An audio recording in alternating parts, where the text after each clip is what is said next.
Kita ke informasi jelang pemilu. Pemirsa, sejumlah mahasiswa menggelar aksi damai di kawasan Menteng, Jakarta Pusat. Mahasiswa berharap pemilu kali ini dapat berlangsung aman, jujur, dan adil tanpa adanya sikap saling menjatuhkan.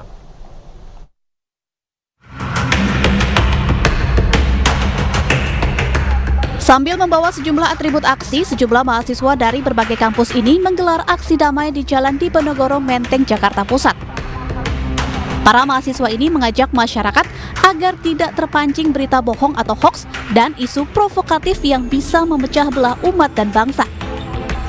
Jangan sampai ada permusuhan yang menggagalkan pemilu damai dan merusak persatuan dan kesatuan. Pemilu damai itu harus diciptakan. Nah, artinya bahwa jangan sampai kemudian bahasa-bahasa provokatif atau bahasa-bahasa yang kemudian memecah belah rakyat itu jangan sampai kemudian kita ulangi lagi. Nah, artinya biarkanlah rakyat yang menilai nanti pemimpin seperti apa yang mereka pilih. Jangan sampai kemudian menjatuhkan salah satu paslon atau pembunuhan karakter terhadap salah satu paslon itu marak terjadi. Karena apa? Karena kita sama-sama menginginkan adanya pemilu damai dan bersih, sehingga rakyat hari ini sudah pintar. Jadi biarkanlah mereka yang akan menentukan nasib bangsa. Selain berorasi, mahasiswa juga membagikan selebaran pemilu damai kepada para pengguna jalan. Mahasiswa juga berharap masyarakat bisa menggunakan hak pilihnya untuk menentukan pemimpin Indonesia pada Pilpres 14 Februari mendatang. Dari Jakarta, Rani Sanjaya, iNews melaporkan. Pemirsa, belasan alat peraga kampanye berukuran raksasa di Kabupaten Purbalingga, Jawa Tengah dicopot tim gabungan. Petugas sempat mengalami kesulitan karena ukuran dan letak pemasangan alat peraga kampanye.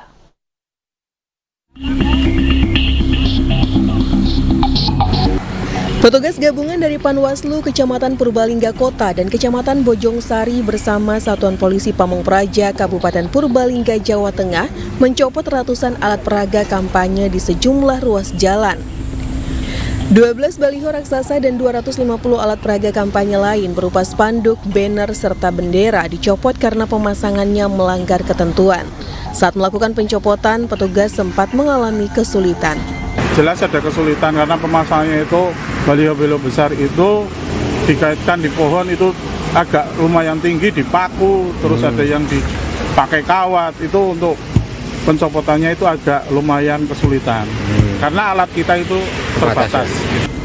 Diketahui selain melanggar ketentuan KPU dan Perda Kabupaten Purbalingga, sejumlah alat peraga kampanye ini juga mengganggu keindahan kota karena dipasang di pohon, tiang listrik, serta fasilitas umum. Dari Purbalingga, Jawa Tengah, Catur Edi Purwanto, iNews melaporkan.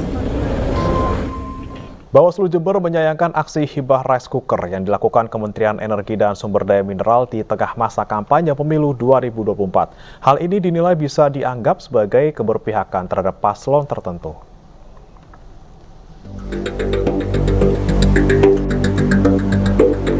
Warga hilir mudik memasuki kantor pos Kecamatan Sumber Sari, Jember, Jawa Timur untuk menerima rice cooker. Tercatat setidaknya ada 2.000 penerima rice cooker di Jember sejak tanggal 9 hingga 16 Januari 2024 yang didistribusikan oleh PT Pos Indonesia. Alhamdulillah. Semoga sukses dan berkati. Ini apa nanti Pak? Ya, untuk dia rumah tangga saya. Sementara itu, Ketua Bawaslu Jember menyayangkan bantuan pemerintah yang dibagikan pada saat masa kampanye. Lihat hari ini, ya kan, kita lihat hari ini, kok ini kelihatannya sangat dipaksakan dan kita sangat menyayangkan bahwasanya kegiatan bagi-bagi rice cooker ini. Memang bagi-bagi rice cookernya tidak menyalahi, tapi kan kita menyayangkan. Mending kalaupun memang ini memang untuk bantu masyarakat, atau juga APBN juga berlaku untuk 1 tahun, mungkin bisa dilakukan nanti setelah pemilu di 14 Februari. Tapi kalau dilakukan hari ini, ya semoga saja kita berharap kegiatan bagi-bagi rice cooker itu tidak ditunggangi untuk kegiatan politik. Menurut Bawaslu Jember, jika ingin membagikan bantuan sosial, setidaknya usai pesta demokrasi. Dari Jember, Bambang Sugiarto, iNews melaporkan. Pemirsa, maraknya aparatur sipil negara yang terlibat dalam kontestasi Pilpres 2024 memunculkan reaksi dari sejumlah pihak, salah satunya dari Partai Perindo. Partai Perindo meminta para ASN agar dapat menjaga netralitasnya dalam Pilpres 2024.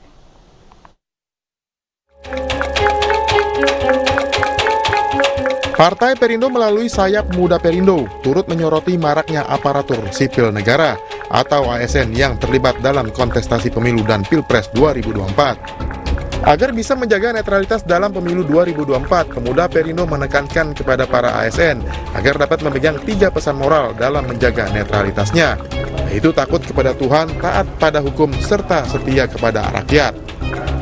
Nah, kami mendorong KPU itu tunjukkanlah perannya, Bawaslu tunjukkanlah perannya bahwa KPU dan Bawaslu adalah sebagai wasitnya pemilu dan harus netral dalam menyelenggarakan pemilu.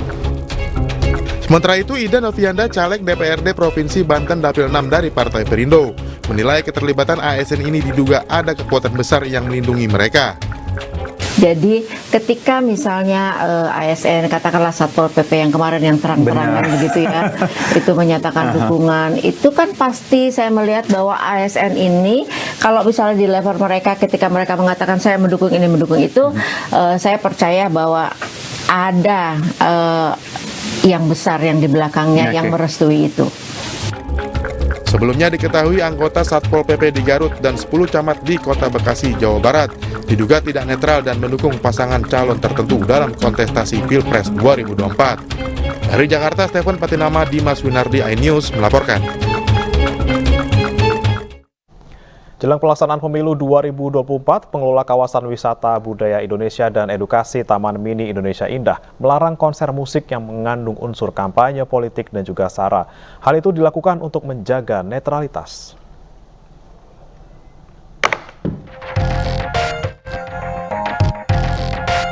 Kawasan Wisata Budaya Indonesia dan Edukasi Taman Mini Indonesia Indah akan mengadakan konser rakyat bertajuk Sindrom Musik 2024.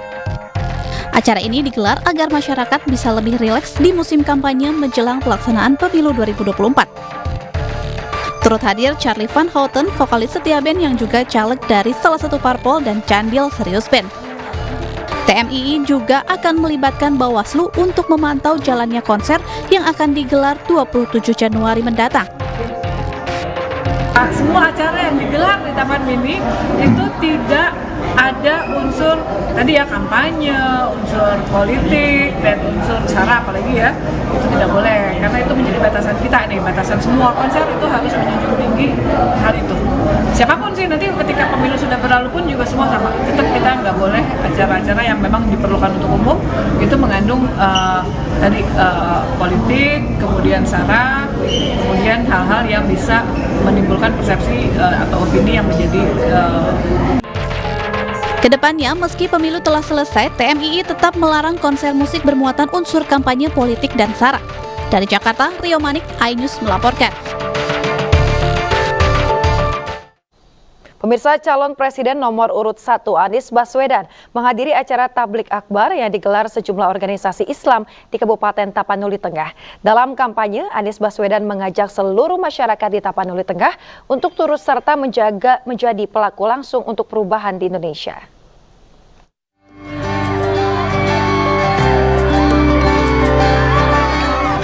Calon Presiden nomor urut 1 Anies Baswedan menghadiri acara tablik akbar yang digelar sejumlah organisasi Islam Kabupaten Tapanuli Tengah. Tiba bersama tim kampanyenya, calon Presiden nomor urut 1 ini langsung disambut masyarakat yang turut hadir dalam acara tablik akbar tersebut. Dalam kampanye di hadapan ratusan simpatisan dan masyarakat Tapanuli Tengah, Anies Baswedan mengajak seluruh masyarakat di Tapanuli Tengah untuk turut serta menjadi pelaku langsung untuk perubahan di Indonesia. Rekaman ini adalah buktinya bahwa ibu bapak sekalian bukan menjadi penonton perubahan. Ibu dan bapak sekalian adalah pelaku dan pejuang perubahan untuk Indonesia. Amin. Tak hanya itu, Capres nomor urut 1 ini juga menjanjikan perubahan ekonomi bagi seluruh masyarakat Indonesia yang sejahtera serta pemerataan keadilan di segala bidang, terutama di bidang kesehatan dan pendidikan. Usai hadir di acara tablik akbar, Anies Baswedan kemudian melanjutkan kegiatan lainnya di Kabupaten Tapanuli Tengah dengan menemui masyarakat di Kecamatan Barus. Dari Tapanuli Tengah, Raymond Ayus melaporkan.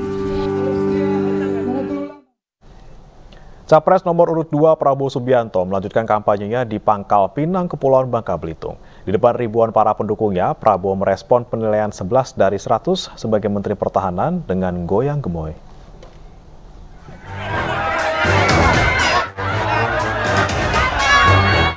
Tiba di Pangkal Pinang, Bangka Belitung, calon Presiden Indonesia nomor urut 2 Prabowo Subianto disambut ribuan massa pendukungnya. Prabowo bahkan harus dikawal ketat untuk tiba di atas panggung. Di sela-sela orasinya, Prabowo menyinggung salah satu calon presiden yang memberinya nilai 11 dari 100 soal kepemimpinannya sebagai Menteri Pertahanan Indonesia dengan respon goyang gemoy.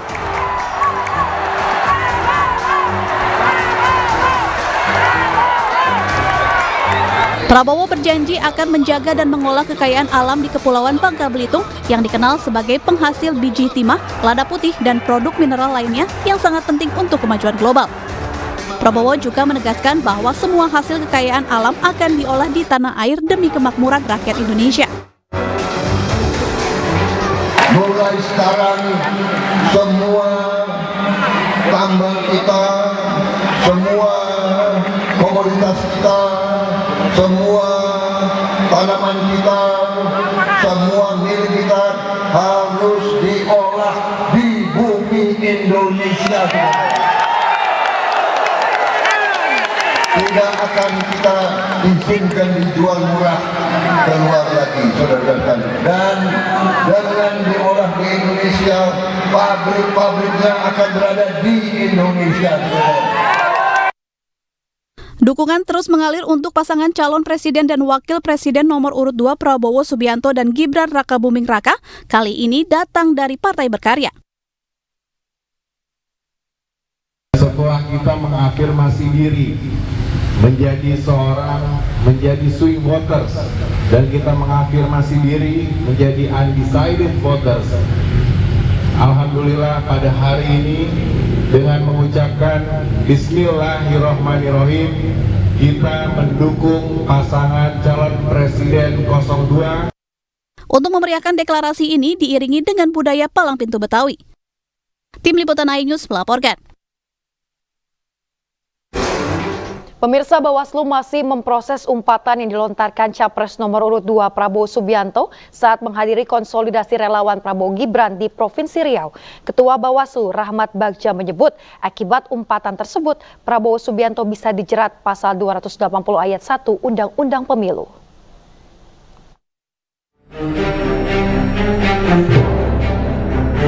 Umpatan yang dilontarkan Capres nomor urut 2 Prabowo Subianto yang diduga diutarakan untuk salah satu paslon berbuntut panjang. Ketua Bawaslu Rahmat Bagja mengatakan jika sudah menjadi temuan, Bawaslu akan memproses umpatan yang dilontarkan Prabowo Subianto itu. Meski belum ada laporan yang masuk, Bawaslu akan tetap menilai konteksnya, serta kata tersebut ditujukan untuk siapa. Jika menjadi temuan, bisa saja masuk dalam pelanggaran pidana pemilu pasal 280 ayat 1 huruf C Undang-Undang Pemilu tahun 2017.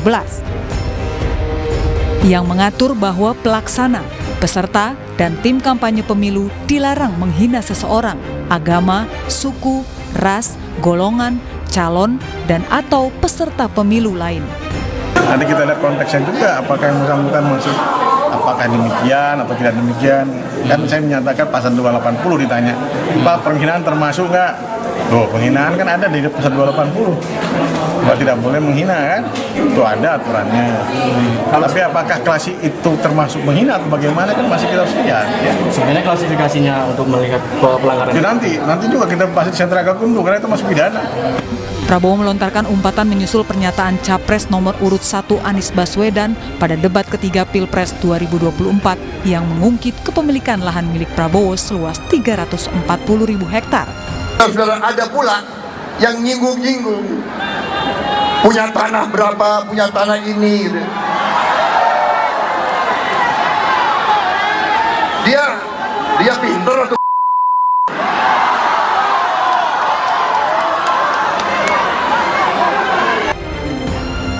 Selain umpatan yang dilontarkan Capres Prabowo Subianto, Bawaslu juga menerima laporan terkait Capres nomor urut 1 Anies Baswedan yang dituduh menyebarkan fitnah dengan menyebutkan lahan milik Prabowo Subianto sebesar 340.000 hektar pada debat ketiga Pilpres 2024. Laporan tersebut hingga kini masih diproses karena Bawaslu memiliki waktu 14 hari untuk mengkaji.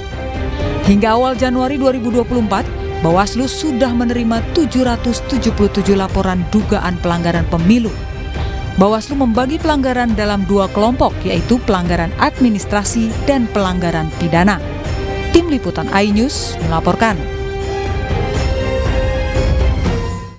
Capres Partai Perindo nomor urut 3 Ganjar Pranowo menampung curhat para petani tebu di Nganjuk, Jawa Timur. Ganjar mencatat masalah benih, pupuk, impor gula, dan modal pertanian untuk mewujudkan solusi konkret bagi para petani.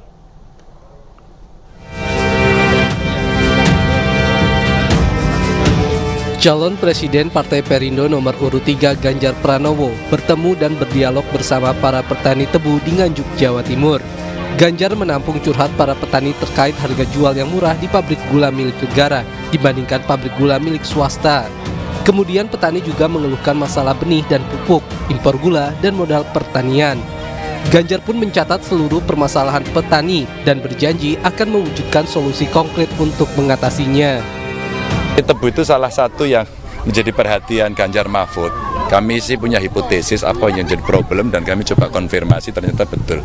Satu mulai dari benih, ya benih ternyata tadi prakteknya pernah terjadi rendemen itu sampai 11, sekarang hanya 6,5. Penurunannya sangat drastis, maka kualitasnya pasti tidak terlalu baik, harga jualnya pasti turun, itu problem pertama. Maka saran mereka tadi, diperhatikan soal benih ini. Ini menjadi tanggung jawab kita. Yang kedua pupuk, lagi-lagi problem pupuk, problem nasional yang memang mesti diperhatikan. Alokasinya dia jauh dari cukup. Bahkan kalau kita hitung tadi kurang lebih hanya sepertiganya saja. Yang berikutnya tadi ada catatan kritis dari mereka. Saya itu kalau jual ke PG atau pabrik gula swasta kok lebih bagus ya Pak harganya. Kalau di PG-nya pemerintah kok mesti sulit. Bahkan julukannya tadi, Pak pabriknya kuno. Setelah bertemu dengan petani tebu, Ganjar akan melanjutkan safari politiknya dengan berziarah ke makam Presiden keempat Republik Indonesia Abdurrahman Wahid dan juga makam Mbah Hashim di Pondok Pesantren Tebu Ireng, Jombang. Dari Nganjuk, Jawa Timur, Stephen Patinama, Jamie Jasin, iNews melaporkan. Beri dukungan untuk Pilpres 2024, ulama serta Kiai se-Cimahi dan Bandung dukung Ganjar Mahfud jadi pemimpin RI ke-8. Pemirsa, jaringan ulama dan Kiai Ahlussunnah wal Jamaah Indonesia wilayah se-Cimahi dan Bandung bersama-sama sepakat memilih Ganjar Pranowo dan juga Mahfud MD sebagai Presiden dan Wakil Presiden di tahun 2024. Kesepakatan tersebut dilakukan dalam halakoh kebangsaan di Pondok Pesantren Darul Hufadz, Kota Cimahi, Jawa Barat. Ganjar Mahfud dinilai sebagai sosok pemimpin yang patut diteladani karena dianggap bisa merangkul semua golongan termasuk kalangan kiai, ulama, dan juga tokoh-tokoh agama. Indonesia juga membutuhkan pemimpin seperti Ganjar Mahfud yang memiliki visi dan kebijakan untuk menjadikan negara maju, sejahtera, dan juga berdaulat. Salah satu program dari Pak Mahfud dan Pak Ganjar ini adalah akan memberikan gaji insensif bagi para guru ngaji, para ustadz, para kiai kampung, yang tentunya ini menjadi sebuah terobosan baru bagi seluruh masyarakat. Doa bersama untuk kelancaran pasangan Ganjar Mahfud menuju kepemimpinan nasional serta sosialisasi program unggulan berlangsung di sejumlah daerah. Ratusan alim ulama dan santri di Provinsi Banten yang berhimpun dalam relawan Ganjar untuk semua menggelar doa bersama untuk pasangan Capres-Cawapres nomor urut 3 Ganjar Mahfud. Kegiatan doa bersama diadakan di Padepokan Bumi Alit, Pajajaran, Kecamatan Cikesal, Kabupaten Serang. Dalam doanya mereka melangitkan harapan supaya Ganjar Mahfud diberikan kelancaran menuju kepemimpinan nasional. Mereka juga mendoakan program-program Ganjar dan Mahfud dapat tersosialisasi dengan baik. Dukungan abad terhadap memberikan kesempatan.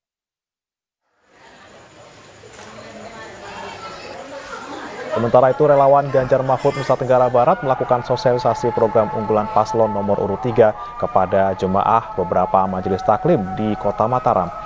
Sosialisasi program dilakukan bersamaan dengan kegiatan doa bersama untuk kemenangan Ganjar Mahfud. Salah satu program yang disosialisasikan adalah KTP Sakti yang dinilai sangat cocok diterapkan untuk mempermudah masyarakat mendapat akses kepada berbagai bantuan pemerintah. Selain KTP Sakti, program lain yang dinantikan masyarakat agar bisa terrealisasi adalah penggajian kepada guru ngaji.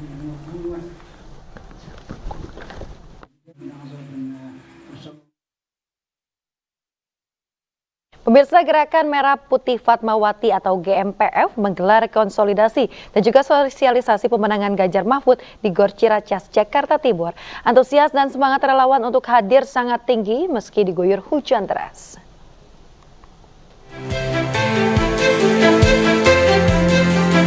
Wakil Ketua Tim Pemenangan Nasional Ganjar Mahfud TGB Zainul Majdi hadir dalam sosialisasi dan konsolidasi Gerakan Merah Putih Fatmawati GMPF. GMPF berkumpul demi pemenangan Capres-Cawapres nomor urut 3 Ganjar Pranowo dan Mahfud MD. Kepada para relawan, TGB mengingatkan akan rekam jejak pasangan Ganjar Mahfud yang selalu berhikmat kepada masyarakat serta optimis meraih suara secara maksimal. Kami sebenarnya dari Ganjar Mahfud tidak terlalu banyak bicara, tidak terlalu banyak menyampaikan konsepsi yang sifatnya mengawang-awang, tapi kami menyampaikan rekam jejak dari Pak Ganjar dan Pak Mahfud. Ketika mereka berkhidmat di ruang publik, mereka memberikan yang terbaik untuk seluruh masyarakat. Dan itu modal yang luar biasa untuk memimpin Indonesia kelak, insya Allah. Acara sosialisasi dan konsolidasi GMPF ini juga dihadiri oleh anggota Watimpres Sidarto Danusubroto dan Ketua GMPF Hildawati Hasanuddin. Dari Jakarta, Nur Aryadin, iNews melaporkan. Partai Perindo semakin gencar membantu masyarakat mendapatkan minyak goreng murah dan akses pelayanan kesehatan.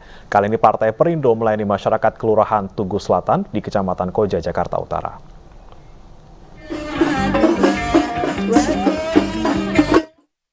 Lantunan qosidah rebana dari ibu-ibu menyambut kedatangan Ketua Umum Partai Perindo Haritanu Sudibyo dan Ketua Umum Kartini Perindo Liliana Tanaja Tanu Sudibyo di Kelurahan Tugu Selatan, Kecamatan Koja, Jakarta Utara. Warga juga saling berebutan untuk bersalaman dan berfoto bersama dengan kedua tokoh ini. Kehadiran HT dan Liliana di Jalan Asmat Ali ini untuk memastikan Partai Perindo dapat melayani masyarakat mendapatkan minyak goreng murah dan pemeriksaan kesehatan gratis. Kami berjanji, saya sebagai Ketua Umum Partai Perindo berjanji, kalau kader-kader Partai Perindo duduk sebagai wakil rakyat, mereka akan konsisten memperjuangkan kesejahteraan rakyat. Terima kasih. Iya, kami berharap dari rakyat sendiri merasa bahwa Partai Perindo hadir untuk mereka, dan kami berharap mereka bersama-sama Partai Perindo untuk kita bekerja sama memajukan Indonesia. Dalam kesempatan ini, masyarakat juga disosialisasikan tentang tata cara pencoblosan surat suara pemilu 2024 di mana Partai Perindo dengan nomor urut 16. Tim Liputan iNews melaporkan. Pemirsa, pasar minyak goreng murah untuk warga diadakan para relawan Ganjar Pranowo Mahfud MD di sejumlah daerah, salah satunya di Kota Padang, Sumatera Barat. Pemirsa, pasar minyak goreng murah oleh santri dukung Ganjar digelar di dua lokasi, yakni di Kelurahan Gunung Sariak, Kranji, dan juga Kelurahan Padang Pasir, Padang Barat. Pasar murah itu menarik perhatian emak-emak untuk membeli minyak goreng dengan harga miring.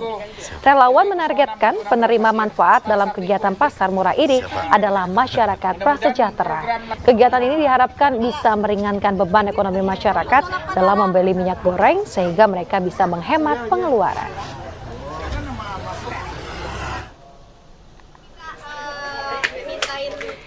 Dan relawan Capres-Cawapres nomor urut 3 Sri Kandi Ganjar turut berpartisipasi dalam meringankan beban warga dengan menggelar bazar murah.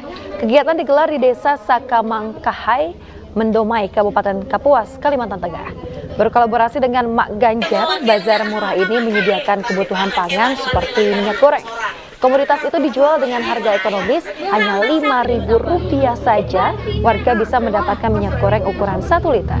Para relawan juga menyosialisasikan pasangan Ganjar Mahfud kepada warga, mulai dari visi misi maupun program unggulan.